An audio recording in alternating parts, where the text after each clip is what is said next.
Okay, lecture number 2 I have to stop for some reason. So here we will read that how PDS dealer are involved in the malpractices.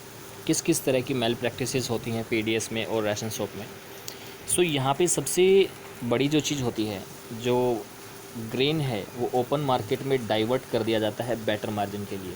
जो अच्छा अनाज है वो market में बेच दिया जाता है और जो पुअर क्वालिटी का अनाज है वो गरीब लोगों को दिया जाता है. इससे राशन शॉप बहुत ही ज़्यादा पुअर क्वालिटी ग्रेन शॉप बेचता है. कई बार राशन शॉप की दुकानें इरेगुलर ओपन होती हैं, सही ढंग से ओपन नहीं होती है, और इसके चलते जो बहुत सारा क्वालिटी है, पुअर क्वालिटी का अनाज है, वो अनसोल्ड स्टॉक में ही बच जाता है. और इससे बहुत बड़ी समस्या खड़ी हो गई है. अब राशन शॉप अपना जो राशन है वो सेल नहीं कर पाता है, जिससे मैसिव स्टॉक पाइल अप हो जाता है एफसीआई के अंदर, और इससे बहुत सारा अनाज सड़ भी जाता है. So this is the another factor that has decline to the PDS quality. Earlier पहले फैमिली, हर गरीब और नॉन गरीब को राशन मिलता था, फिक्स कोटा राशन होता था, जैसे राइस, व्हीट, शुगर, और वो सेम क्वालिटी का जो राशन था वो लो प्राइस पे बेचा जाता था. और ये 3 टाइप के कार्ड आज एग्जिस्ट करते हैं.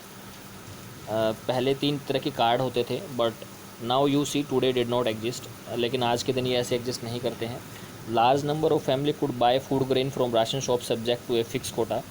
अब जो बड़ी बड़ी फैमिली हैं उनको भी सिर्फ फिक्स कोटा ही अनाज मिलता है. And these included low income families whose income were marginally higher than the below poverty family.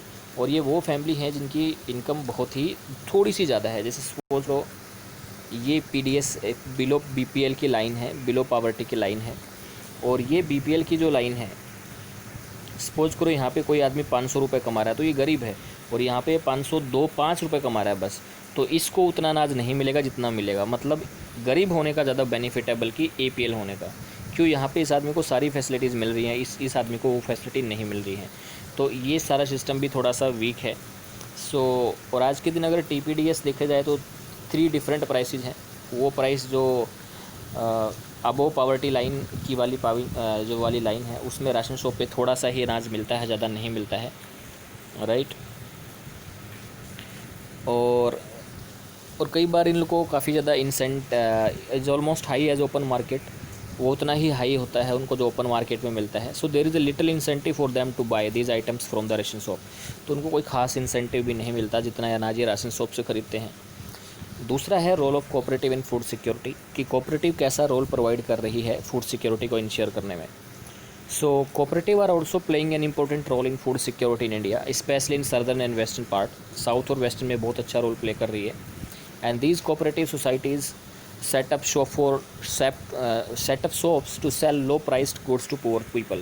ये शॉप कोऑपरेटिव सोसाइटी है, ये लो प्राइस में लोगों को गुड्स बेचते हैं. फॉर एग्जांपल अगर सारी की सारी शॉप देखिए तमिलनाडु में, सो 94% शॉप कोऑपरेटिव रन करती हैं. इन दिल्ली की बात करूँ तो जो मदर डेयरी है ये भी एक कोऑपरेटिव है, जहाँ पे मिल्क, वेजिटेबल वगैरह सारी चीज़ें मिलती हैं. ये गवर्नमेंट ऑफ दिल्ली डिसाइड करती है लगभग सारी चीज़. एक अमूल है गुजरात में, वो भी कोऑपरेटिव का एग्जांपल है. अमूल दूध आप पीते होगे, वो भी लो प्राइस पे बहुत सारे पूरे इंडिया में दूध सप्लाई किया जाता है. और वाइट रेवोल्यूशन जो दूध क्रांति से रिलेटेड है, उसके चलते मिल्क प्रोडक्शन बहुत ज़्यादा हुआ है. तो ऐसे बहुत सारे एग्जांपल आपको मिल जाएंगे जो डिफरेंट एरिया में फूड सिक्योरिटी को इंश्योर कर रहे हैं, different section of the society को. महाराष्ट्र में एक और है एकेडमी ऑफ डेवलपमेंट साइंस. ये इसने एक फैसिलिटेट किया, इसने एनजीओ बनाया है जहाँ पे और एनजीओ बना के इसने ग्रेन बैंक सेटअप किए हैं, मतलब अनाज के बैंक. यहाँ पे एडीएस ट्रेनिंग ऑर्गेनाइज करती है, कैपेसिटी बिल्डिंग प्रोग्राम चलाती है एनजीओ के लिए. और ये जो ग्रेन बैंक है ये अलग अलग महाराष्ट्र के अलग अलग पार्ट में चलते हैं. और यहाँ पे ग्रेन बैंक जो है दूसरे एनजीओ के साथ मिलके गवर्नमेंट की जो फूड सिक्योरिटी की पॉलिसी है उसको, जो अनाज है वो पहुँचाया जाता है वहाँ तक, गरीब लोगों तक, राइट. और जो एडीएस ग्रामीण बैंक है वो बहुत ही ज़्यादा सक्सेसफुल और इनोवेटिव मेथड रहा है फूड सिक्योरिटी को इंश्योर करने का. सो इस चैप्टर में इतना कुछ खास है नहीं.